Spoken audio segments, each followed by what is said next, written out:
তো নমস্কার বন্ধুরা, আমি বলেছিলাম আজকের দিনের শুরুয়াতটা আমরা ঘর থেকেই করব। আজকে শুক্রবার আর 29 তারিখ। তো আমি এখন ছেলের দুধ জাল দিচ্ছি। দুধটা জাল দিয়ে দিই, তারপরে বেরোবো। কালকে দোকানটা দেখিয়েছিলাম তোমাদের, ওইখানেই যাব। আচ্ছা, লাইটটা এখানে এরকম দেখাচ্ছে কেন? হ্যাঁ, এবার ঠিক আছে।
বানিয়েছিল কিন্তু কুকিজ ওরা হয়নি, just first try.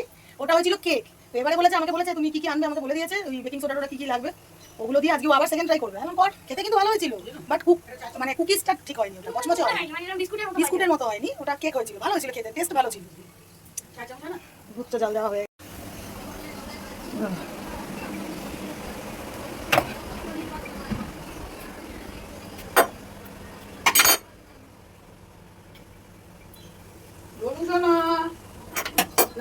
Chicken pakora খাই বল, বিরিয়ানিও খাই।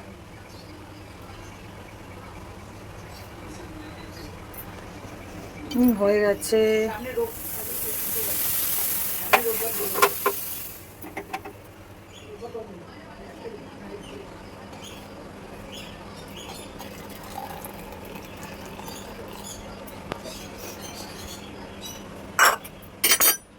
এটা ঠান্ডা করতে দিতে হবে। ঠিক আছে, এবার আমি বেরোচ্ছি, চলো চাবিটা নিই, দোকানের চাবি। মা, দুধটা আছে ওখানে ওই যে গ্লাসে, ছেলেটাকে বলবে তো। আমি বেরোচ্ছি। হ্যাঁ, গরমে হাঁপিয়ে গেছি, একটুখানি গরম লাগলেই অসুবিধা হয়ে যায়।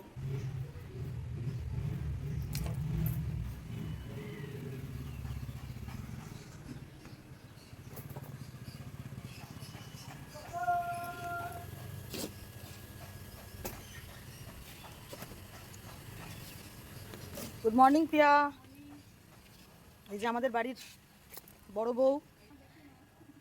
না না, কিছু কাজে ব্যস্ত, প্রচুর কাজে ব্যস্ত। আর এই যে আমার এই যে স্কুটি, এটা করে এখন যাব। এটা আমার ধান্য করে, এটাকে নাম দিয়েছি আমি ধান্য। সেই শোলে বইয়ের বাসন্তীর ধান্য ছিল, সেই ধান্য। তোমরা কিন্তু কমেন্টে জানিও কি কি করতে হবে না করতে হবে। আমি কিন্তু কোনো এডিটিং কিচ্ছু করতে পারি না, সম্পূর্ণ কাজটা আমাকে একাই করতে হয়। কেউ আমাকে মানে ধরবার নেই, আমার ছেলেও ধরবে না, ও নিজের কাজে ব্যস্ত। এসে গেছি, এই যে দোকান। এখানে একটা স্কুল তৈরি হচ্ছে, অলরেডি হয়ে গেছে, ক্লাস হচ্ছে। এই যে স্কুলটা, এটা অলরেডি ক্লাস শুরু হয়ে গেছে, অনেকদিন ধরেই শুরু হয়ে গেছে, তবে গেটটা এইদিকে করলো। আমি এসে গেছি দোকানে।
খাচ্ছি বলো?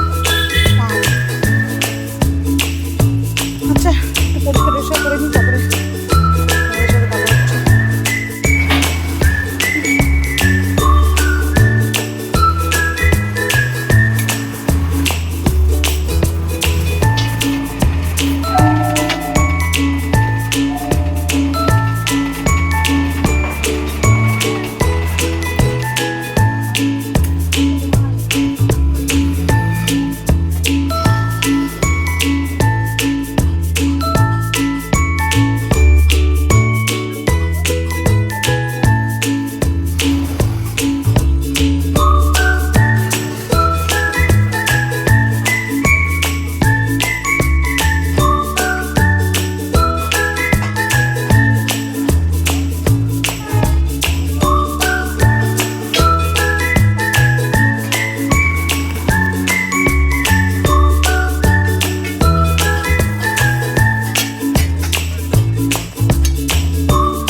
বসে পড়েছি, সমস্ত মুছে কাজ সেরে।